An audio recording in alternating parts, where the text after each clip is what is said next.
Waalaikumsalam. Jaga dirimu baik-baik. Salam buat Nak Bram dan keluarganya. Terdengar suara ibu dari telepon. Baik bu, sahutku sambil menutup telepon. Dila, kamu bisa temenin kakak enggak? Cari baju ganti sebentar. Kakak gak bawa baju ganti nih.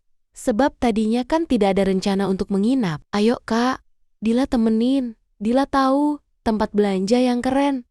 Sebentar ya kak, Dila siap-siap dulu, ujarnya. Tak berapa lama Dila pun muncul dari kamarnya. Ayo kak, ujarnya. Saya dan Dila keluar. Sebentar ya bu, pamitku pada ibu Mas Bram yang sedang merawat tanamannya. Bram mana kok tidak ikut? Terus, kalian naik apa? Tanya ibu. Kami naik angkutan umum saja bu. Tidak apa-apa, sahutku.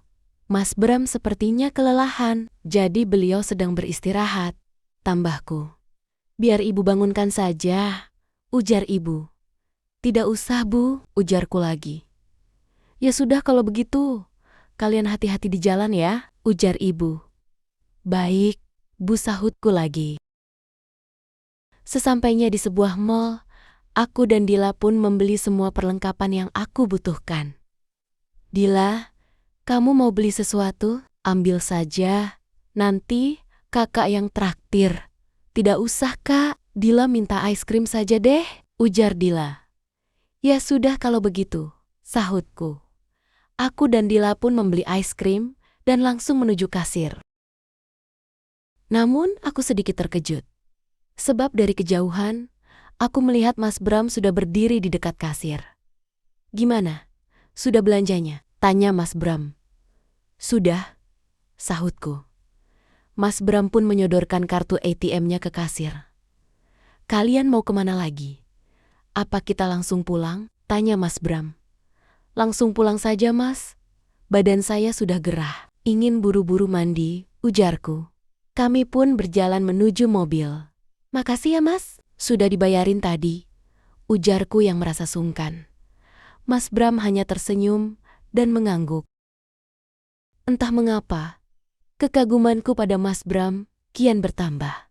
Bagaimana tidak, dia yang sedang kelelahan dan tadinya beristirahat, namun rela menjemput aku dan Dila. Maaf ya mas, udah ngerepotin, ucapku lagi, yang masih saja merasa sungkan. Mas Bram yang sedang fokus menyetir mobil menuju arah pulang, sejenak menoleh ke arahku. Lagi-lagi senyuman itu, entah mengapa, aku merasa aku begitu menyukai senyuman Mas Bram. Sesampainya di rumah Mas Bram, aku langsung ke kamar mandi dan mengguyur sekujur tubuhku. Segar sekali rasanya. Zara, sudah selesai mandinya? Mari kita makan sama-sama. Pasti Nak Zara sudah lapar. Dila juga sudah lapar bu, celetuk Dila. Ibu masak spesial buat Mas Bram dan Kak Zara.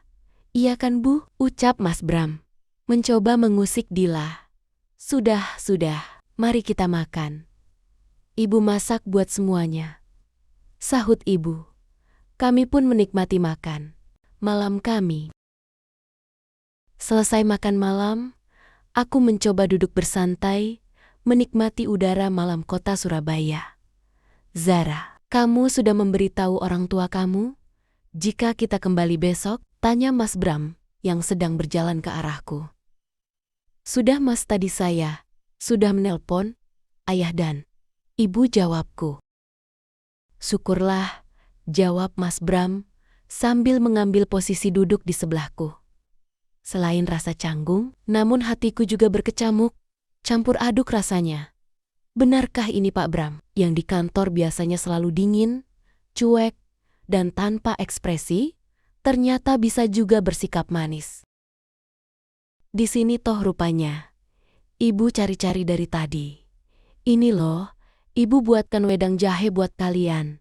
Biar besok pagi saat bangun, badannya seger dan pegel-pegelnya hilang. Duh, ibu repot-repot segala. Makasih ya bu, ujarku pada ibu Mas Bram yang tiba-tiba datang membawakan kami wedang jahe. Ya sudah, ibu istirahat dulu, ujar ibu sambil berjalan masuk ke dalam rumah. Tiba-tiba suasana jadi terasa canggung.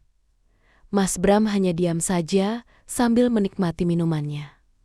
Aku juga hanya bisa berpura-pura menikmati minumanku, hingga beberapa saat kemudian, Zara, suara Mas Bram memecah kesunyian dan suasana canggung di antara kami. "Iya Mas," sahutku, "aku tidak tahu harus mulai dari mana," ucap Mas Bram, memulai obrolannya. "Aku melihat ibu sangat menyukaimu. Dila juga sangat menyukaimu.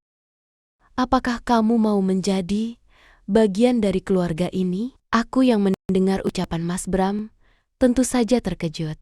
Belum sempat aku bertanya, Mas Bram sudah melanjutkan ucapannya sebelum berangkat ke sini. "Aku memintamu untuk bersikap seolah kita adalah sepasang kekasih. Jika kamu bersedia, bagaimana kalau kita benar-benar mewujudkannya?" Ucapan Mas Bram membuatku spontan tertawa. Tawaku disebabkan perasaan yang lucu, bercampur kesal. Bagaimana tidak? Apakah Mas Bram sedang memintaku menjadi kekasihnya? Tapi cara bicaranya seperti orang yang sedang melakukan transaksi bisnis. Sama sekali tidak romantis, ujarku dalam hati. Aku pun bertanya, "Maksud Mas bagaimana? Mas mengajakku berpacaran?" tanyaku sambil menahan tawa. "Kok kamu malah tertawa? Kita ini bukan ABG. Jadi, udah bukan masanya untuk pacar-pacaran?" "Lantas," tanyaku lagi, "seusia kita ini waktunya menjalin hubungan yang lebih serius." "Maksud Mas menikah?" tanyaku lagi. "Ya," jawab Mas Bram sambil sedikit menganggukkan kepalanya. "Pernikahan itu kan bukan sesuatu yang gampang, Mas," ujarku. "Yang bilang gampang itu siapa? Kamu sudah mengenal saya. Saya rasa saya juga sudah cukup mengenalmu. Kamu tidak perlu terburu-buru memberikan jawaban. Kamu cukup pertimbangkan saja dulu." Aku pun hanya terdiam. "Ya sudah, mari kita beristirahat. Besok pagi kita sudah harus berangkat," ujar Mas Bram. "Baik Mas," sahutku sambil berdiri dan berjalan menuju kamar Dila. Di dalam kamar, aku mencoba merebahkan tubuhku. Di sebelahku Dila terlihat tertidur pulas dengan wajahnya yang manis dan lucu. Aku pun mencoba memejamkan mataku. Meskipun dalam benakku, kata-kata Mas Bram masih membuatku bingung.